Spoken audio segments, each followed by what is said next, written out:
The first red flag wasn't the meeting invite titled Streamline Transition Mandatory Attendance. It was the fact they booked it at 6:47 a.m., not 6:45, not 6:40 freaking 7. The kind of time chosen by someone who owns a Peloton, a ring light, and zero conscience. Lena Morgan walked into conference room C with the calm of a woman who's triple-checked her disaster recovery backups, her hair still damp from the shower. Blazer thrown over a Rolling Stones t-shirt. Coffee in one hand, silence in the other. On the far side of the table, Max Brighton, CTO and walking LinkedIn post, sat flanked by two HR reps who looked like they were about to serve gluten-free funeral cake. Lena Max said, smiling with all the warmth of a Tesla with a dead battery, "You've been an incredible part of our journey, but as we modernize our infrastructure, some legacy roles will evolve." "Some legacy people too," HR Karen added, reading straight from her laminated empathy script.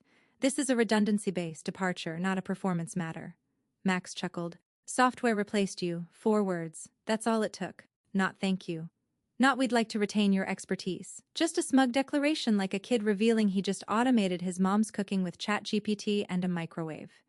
Lena stared for a moment, said nothing, just tightened her grip around the paper coffee cup until the lid cracked slightly. "Quick thing before we go any deeper. If you're one of the 97% listening to these stories without subscribing, just know this is the kind of betrayal that fuels our caffeine addiction and content production. Hit that subscribe. It keeps this chaotic little team from coding emotional damage into our scripts." Back to Lena. HR handed her the exit packet like it was a Starbucks gift card and not the professional obituary of someone who'd literally written the code running half their damn company. She flipped to the first page, then the second. On page 4, she saw it. The termination date. 2 days before her contract's auto-renewal clause kicked in. 2 days they were trying to outgame her. "Any questions?" HR Karen chirped, scribbling something that looked an awful lot like smile during termination. "Problematic." Lena looked up, her eyes scanning Max like she was mapping weak spots on a busted firewall. "I wrote the license," she said evenly. Max smiled wider, clearly not listening, or worse, listening and underestimating. "Of course, and we appreciate your contributions. That's why we're flying in the new team next week. You'll have a chance to do a handoff before your final day. Shouldn't take more than a few hours." She nodded slowly, each vertebrae in her neck screaming with the effort it took not to lunge across the table and uninstall his oxygen privileges. The meeting ended like a bad breakup. Awkward silences, fake sympathy, a forced handshake. Lena left the room with a folder in one hand and a hurricane in her spine. She didn't cry. She didn't slam doors. She didn't say, "You'll regret this." She just walked back to her desk, logged in one last time, and marked the date and time in a private encrypted note. License trigger 9 degrees Celsius activation countdown. T-minus 46 hours. By the time the office lights blinked to sleep that night, Lena had already backed up everything that mattered. Her commit logs, her notes, her contingencies. Clause 9 degrees Celsius had been buried in the Orion Ops source code licensing since version 2.3.9. A clause no one had ever questioned. Hell, no one even read it. Why would they? It looked like boilerplate. Termination of employment shall void the deployment license. Auto-renewal not applicable upon involuntary separation. Activation key expires immediately upon row revocation. No grace period. No recovery. Corporate legal had rubber-stamped it 6 years ago because again no one listens to the woman who built the thing they're standing on. But they would. Oh, they would. The exit interview smelled like peppermint toner and passive aggression. HR had cranked the AC to morgue-level chill, probably to keep emotions professional. Lena sat across from a junior compliance officer who looked like she'd practiced empathy in front of a ring light, flipping through forms with the deadied energy of someone choosing a Netflix show she'd already seen. "Let's go over the separation checklist." She chirped like this was a scavenger hunt and not the slow public execution of 10 years of Lena's work. Laptop turned in. Access card surrendered. Work phone still in the padded envelope. Soul already repossessed by the smug gods of silicon arrogance. Lena signed where she was told, her pen slicing ink across lines like surgical incisions. Each box checked was a funeral bell for the life she'd poured into Corvalux. each thank you for your contributions stickered onto the moment like a smiley face on a coffin. Just a quick reminder, the compliance officer said, tapping the top of a glossy page with Comic Sans level seriousness. Your NDA remains in effect for 3 years post-termination. This includes proprietary architecture details, client schemas, and any private logs or admin credentials you may have been exposed to. Lena blinked once. Was less of a warning and more of a bedtime story they told themselves so they could sleep at night. None of them realized she was the architecture. The logs, the schema, the system they were protecting her from. She named its goddamn functions like they were her children. We're all very excited about the transition. The HR lead piped in from the corner, sipping on an energy drink that tasted like printer fluid. Our new partners in Hyderabad are set to take over Orion Ops maintenance starting next week. They'll bring a fresh perspective. Lena smiled just slightly. They'll need it. Oh, said the compliance officer, missing the barb entirely. They're very talented. They've already proposed containerizing the deployment layers to simplify the rollout on AWS. Lena tilted her head. Interesting strategy. I hope they like Colonel Panics. Nobody laughed. She watched the clock tick over 2:16 p.m., precisely the moment her employment status flipped from active to separated in the core value system. That timestamp would be recorded on 6 servers, 4 HR databases, and her own private logs stored in a cold storage Git repo under the name Goodluck Max. JSON. Lena leaned back slightly and reached into her bag, pulled out the severance agreement she'd been handed in the streamlined transition meeting. She flipped to the amended clauses buried deep in paragraph 14.3 about forfeiting rights to derivative works and assigning all post-employment architecture royalties to Corvalux's holding company. Nice try. I'm declining the severance, she said calmly, sliding the document back across the table. The compliance officer blinked. I'm sorry. Unacceptable clause amendments, she said. I won't be signing, but you'll lose the payout. HR Karen said, eyebrows touching her hairline. It's generous, I'll live. The shrug she got from legal was so casual it could have been mistaken for a yoga stretch. That's your prerogative. Lena stood. There was no grand speech, no slow clap, just the faint rustle of her blouse and the cold click of the door as she walked out. Back in her apartment, she sat down in front of her personal rig, a beast of machine she'd built piece by piece, humming like a coiled dragon. She navigated to the secure license management interface she'd created years ago, something no one at Corvalux even knew existed. She entered the timestamp of her termination, uploaded the official separation notice, entered her internal O key, still valid for another 17 minutes. Then she scrolled to the field labeled Orion Ops License Authorized. License status expired pending verification. Activation rollback. Scheduled T plus 9 hours. Post-separation. She pushed her chair back, walked to the kitchen and poured a whiskey over 3 cubes. Somewhere in the office, Max Brighton was probably ordering a celebratory protein smoothie. Maybe he was talking about how disruption is hard but necessary. Lena took a sip. Let's see how he likes her version of disruption. By 9 a.m. she was back at Corvalux, armed with nothing but a lanyard and the world's most patient expression. They'd asked her, to train the new dev team before she left. Knowledge transfer, they called it, like you could download 10 years of blood, sweat, and caffeine into a 30-minute slideshow between catered lunch and passive snickering. She sat at the head of the conference table, a cheap projector humming like a dying bee beside her. All 5 engineers in matching hoodies stared at their screens like kindergartners mid-Zoom meltdown. The one closest to her, some cocky little MIT cosplay named Travis, was wearing noise-canceling headphones during the presentation. Slide 6, she said, clicking the remote. This is the traffic arbitration layer. It's not well documented, so listen carefully. If you deploy this without adjusting the mutts weights in the node jeweler, it'll deadlock under load. Travis raised a hand without looking up. We're probably just going to rebuild this whole thing on AWS anyway. Microservices, containers, the works. Lena smiled. Slow and dangerous. Good luck replicating multi-node failover from scratch, especially when one of the nodes is actually an illusion to keep legacy SFTP integrations from crashing. Another dev blinked. Wait, what? Lena clicked to slide 7. It's called protective spoofing. I invented it during the 2017 logistics outage while you were probably still Googling what's a semaphore. Silence, awkward keyboard tapping. One guy in the corner wrote down spoofing with a question mark like it was a new Harry Potter spell.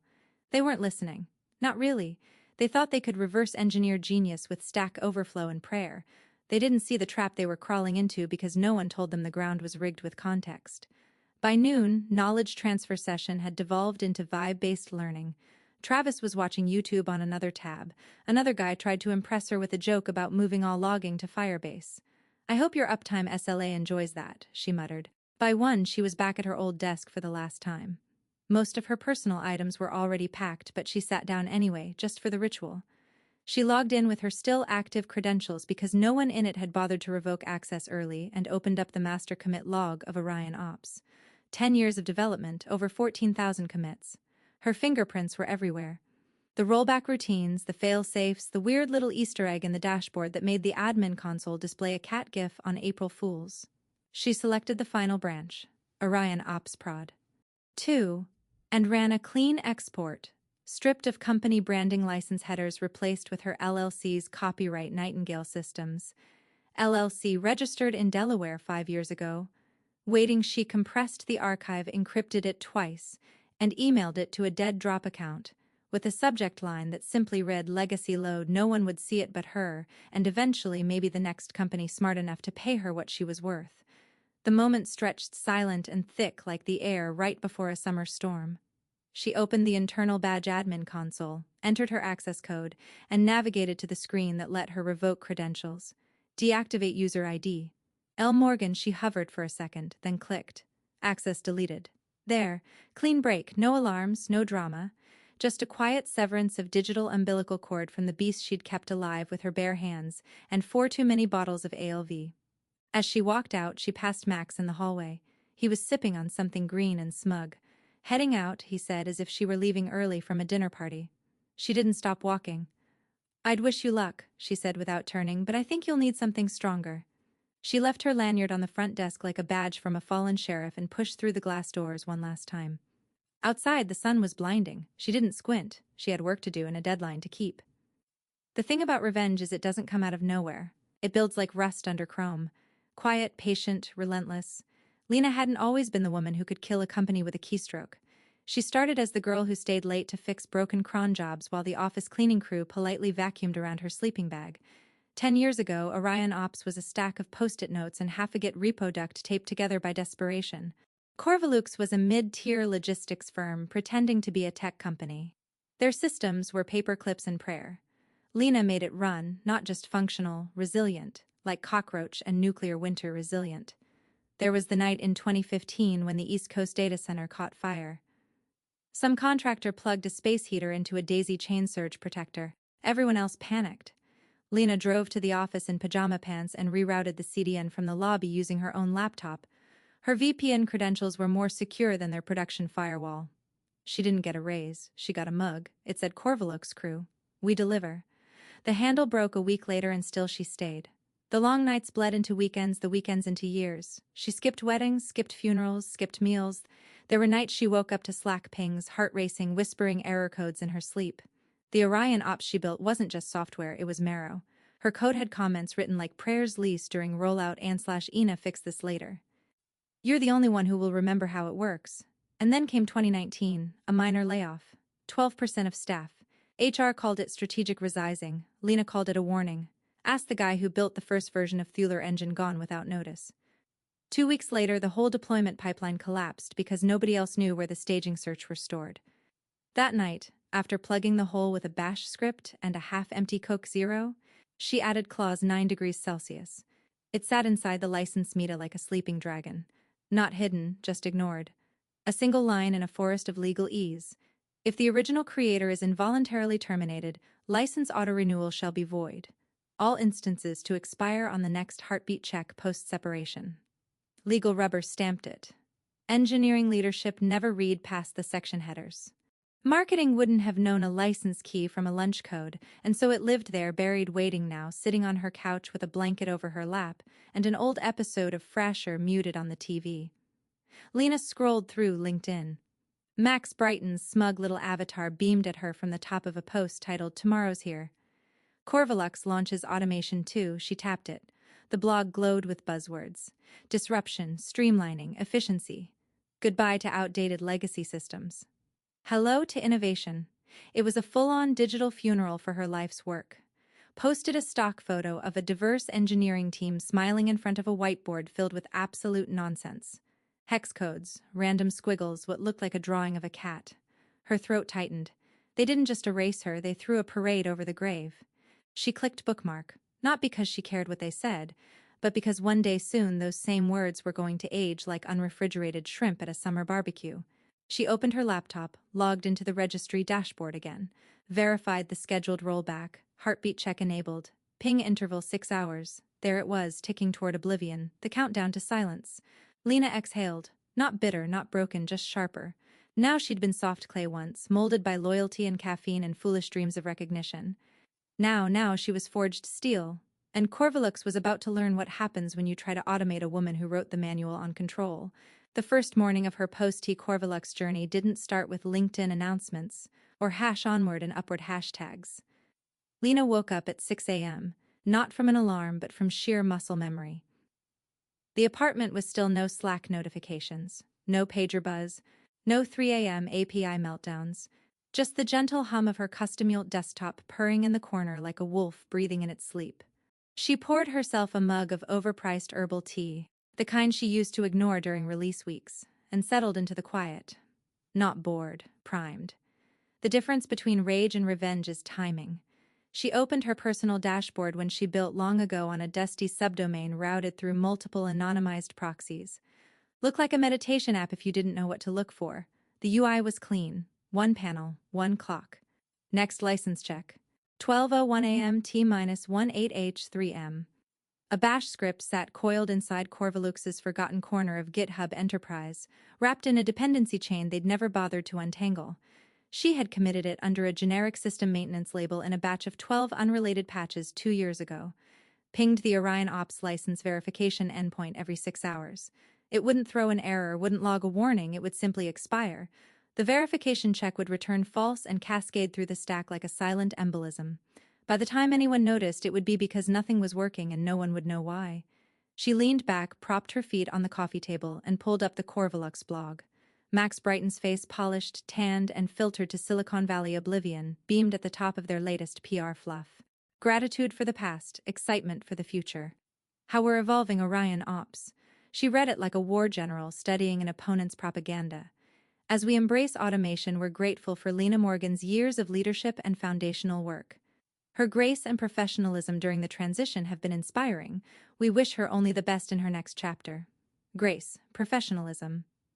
She chuckled into her tea. They really thought she'd walked out with a thank you card and a yoga mat. No one had noticed her social accounts had gone silent. Twitter locked. LinkedIn dark. GitHub activity frozen like she'd gone off-grid because Lena wasn't announcing. She was watching. Every comment on that blog post. Every engineer bragging about microservices and AWS rollouts. Every recruiter thinking she was on the market. She wasn't unemployed. She was armed. Her inbox was already filling up. A startup in Boston wanted a seasoned architect to rebuild our infrastructure. A logistics firm in Denver offered a sign-on bonus that looked like a phone number. She ignored them all. There was one more thing to do. She navigated to the final function in her script. The kill switch had one last fail-safe, her confirmation token.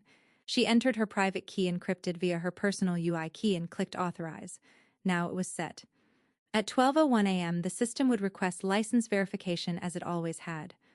This time, it would receive a polite but final 4001 unauthorized license void upon creator termination per clause 9 degrees Celsius, and nothing would blink. No red alarms, no fireworks, just a silent unraveling of operational control across 32 production servers. The CTO would sleep that night thinking he'd won, probably dreaming of his next conference keynote talking about replacing the old guard. Lena sat her tea down, smiled, then opened a new window, and started researching beachfront rentals in Portugal. She had time, the kind of time that only comes when you've planted the bomb, walked away, and left them with the ticking. At exactly 12:01 a.m., the first heartbeat ping went out like it always did, routine, invisible, embedded so deep in the Orion Ops framework. It might as well have been a blood vessel. It reached out to the license verification endpoint, same as it had every 6 hours for the last 4 years. But this time it didn't get the expected handshake. It got the kiss of death. 4001 unauthorized. Clause 9C triggered. License expired. The system didn't crash. It bled. One by one. Microservices began to fail license checks. Node clusters stopped communicating. Autoscaling stalled. The cache back end, once humming like a Vegas server room, froze mid-packet and corrupted 3 transaction queues before timing out. By 124, the Orion Ops dashboard showed its first symptom. Blank metrics tiles, not errors, just nothing like the brainwaves of a corpse. The night shift ops tech flagged it as a visual glitch and rebooted his terminal. Nothing changed. He messaged the Slack channel. No one answered. At 12:42, West Coast warehouse systems began dropping orders from the queue. At 1:16, a checksum failure halted the East Coast inventory sync. At 202, the load balancer routing to their logistics partner's API hit a dead-end point, retried for 30 minutes, then shut itself down out of protocol exhaustion. No alerts were triggered because Lena had designed Orion Ops to be quietly competent, and now it was quietly dead. At 3:23, CTO Max Brighton, the disruptor, the podcast prince, was finally dragged out of bed by a frantic text from the head of DevOps. Orion is down like down. Max didn't bother putting on real clothes. He logged in from his iPad and silk pajamas, swearing under his breath, already preparing a LinkedIn post about unforeseen migration turbulence. He opened the admin console. The page stalled, reloaded, then flashed red. License expired. Renew via primary contract authority. Underneath owner Nightingale Systems LLC, his face went the color of printer paper, dipped in regret. He tried rebooting, purging caches, firing off bypass flags. Each one answered with the same message: unauthorized. License bound to original creator. Revoked upon termination. By 4 a.m., a national logistics partner called the CEO directly on his personal line. Orders weren't routing. Tracking API had collapsed. Warehouses were printing blank shipping labels. The CEO, groggy and furious, demanded to know why the infrastructure was behaving like a haunted vending machine. Max, still frantically flipping through legal docs, said the words no executive ever wants to hear on a 4 a.m. call. I think we triggered a license kill switch. The CEO didn't respond, not right away. Then slowly he whispered, "She what?" Meanwhile, back at Corvaluk's HQ, the junior devs Lena had knowledge transferred to were trying to locate basic service logs. Not one of them knew how to access the admin-level shell interface. One guy actually Googled Orion Ops reset password like this was a WordPress blog and not an enterprise-grade cloud stack. The system was failing in slow motion. Not with a bang, but with 1,000 paper cuts, misshipments, timed-out requests, error messages in formats no one could parse because Lena had customized the logging framework years ago and never documented it. Somewhere, a manager asked if they could just restore a backup. Max Brighton, looking like a man who just learned his parachute was packed with sand, said flatly, "Backup still checked the license." By 6, Slack channels had turned into all-caps firefights. Legal was trying to reach Lena. It was trying to find a way to roll back to a version that didn't even exist anymore. Finance was calculating how many penalties they'd owe vendors per hour of downtime. And Lena was walking just past sunrise. She strolled along the edge of a city park, hoodie up, earbuds in, thermos of tea in one hand, calm as a woman on a station. Her breath puffed in the cool air like little clouds of satisfaction. A robin landed on a bench beside her. She smiled. The sun was up, the system was down, and justice was on autopilot. The emergency board meeting began at 6:37 a.m. Eastern Time, 30 minutes earlier than scheduled because panic waits for no Outlook invite. The Zoom chime echoed like a warning bell as executives bled into the digital room, unshaven and undercaffeinated, each with that thousand-y stare of someone who just watched a $1 million supply chain light itself on fire. Max Brighton was already on the call, his camera off, audio glitching, voice pitched somewhere between damage control and spiritual collapse. "I believe what we're experiencing is a licensing issue tied to our core infrastructure," he mumbled, eyes darting between tabs like a drunk trying to defuse a bomb in a foreign language, possibly triggered by a termination clause in the Orion Ops framework. The CEO's square was silent. The CFO was blinking so hard his glasses fogged. "Licensing," the coup barked. "I thought we owned Orion Ops, we paid to build it." Max opened a PDF. "Yes, well, no, we commissioned it, but the underlying operating license read the clause." Legal snapped. Her video was on. Face pale, eyes bloodshot.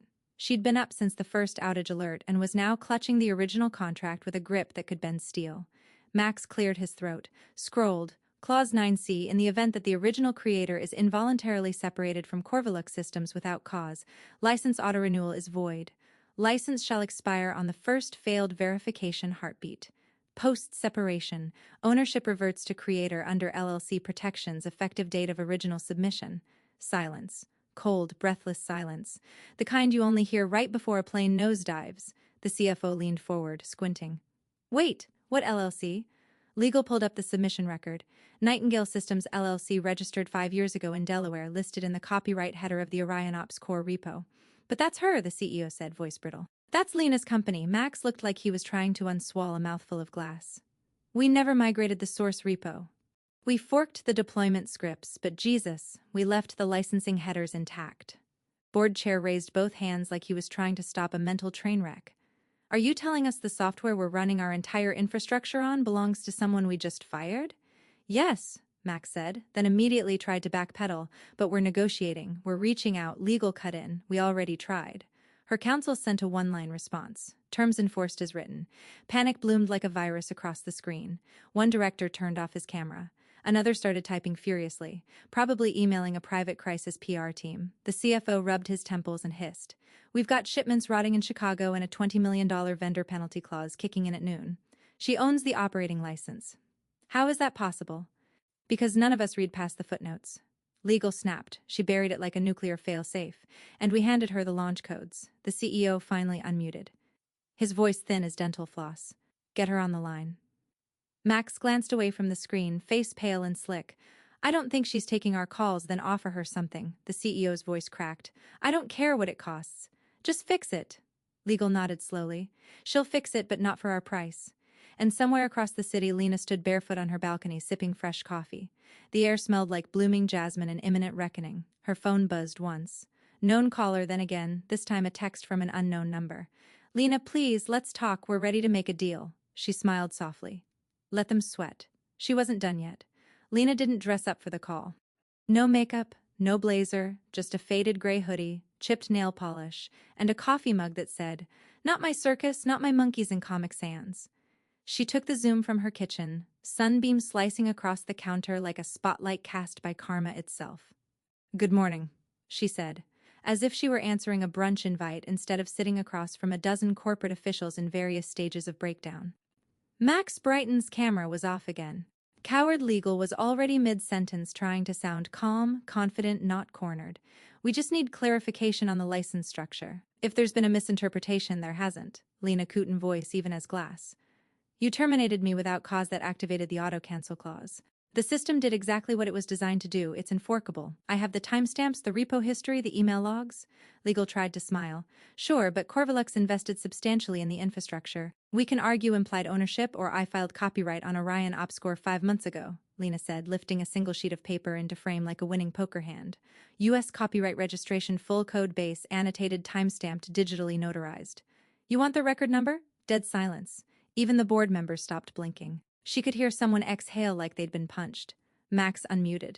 Lena, let's be reasonable. She turned her gaze toward the camera like a sniper locking in. You told me software replaced me. Now the software's gone quiet, and here you are asking the ghost for help. The CFO cleared his throat. What do you want? She didn't smile.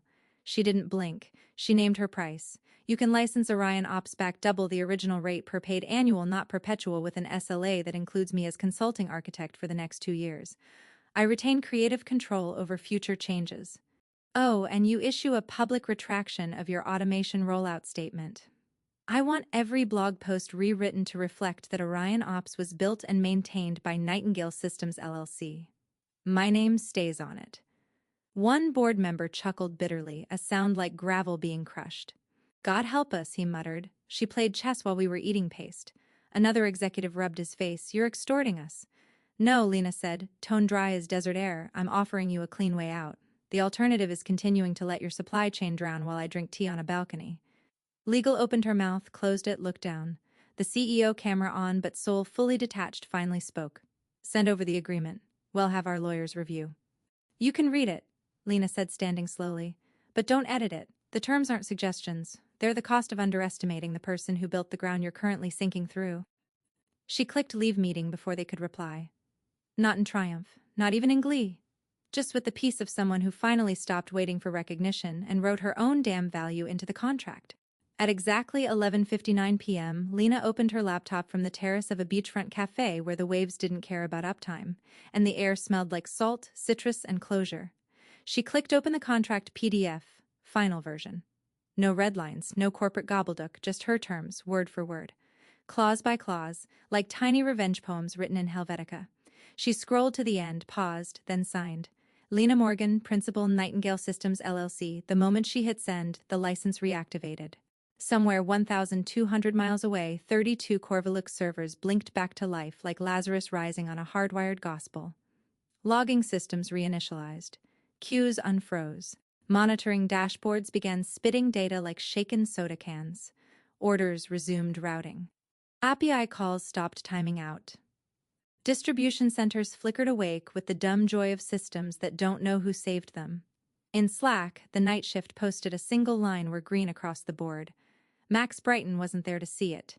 He'd submitted his resignation that afternoon, quietly without ceremony.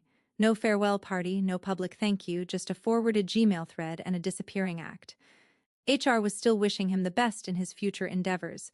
Meanwhile, the new CTO onboarding packet sat unopened in its inbox, waiting for someone brave or stupid enough to inherit the system Lena now ruled from the outside. Because buried at the bottom of the contract, just beneath the fees, the SLA, the non-negotiable annual renewals, is one final clause. Consulting architect Nightingale Systems retains design authority and override access for Orion Ops Systems for 24 months. Compensation, 3 times previous full-time salary. She didn't just get rehired, she got promoted with sovereignty. Now, as the sun melted into the ocean and the cafe's overhead lights flickered on, Lena scrolled through her feed. Corvalux had posted a formal retraction, an apology actually. It credited her by name. Claimed the outage had been a misunderstanding of legacy licensing parameters. Called her a visionary architect. She snorted into her drink. Visionary now, huh? Her phone buzzed. New email. Subject, infrastructure consultation from CTO at Action 2. Saw what you did at Corvalux. Let's talk. Full architecture rebuild. Name your rate. Lena leaned back, salt air curling into her sleeves. She took another sip of wine, tapped out a single reply. Depends who writes the license and hits send. Honestly, the most dangerous employee isn't the loud one. It's the one who listens, documents, and waits. This story hit me hard because it reminds us that real leverage isn't noise, it's knowledge. There's something beautiful about someone turning betrayal into power without ever raising their voice. Thanks for watching, you Cubicle Warriors. Hit that subscribe button. Unless you're my old boss, then you're on your own. Revenge of the Coffee Pot Strikes.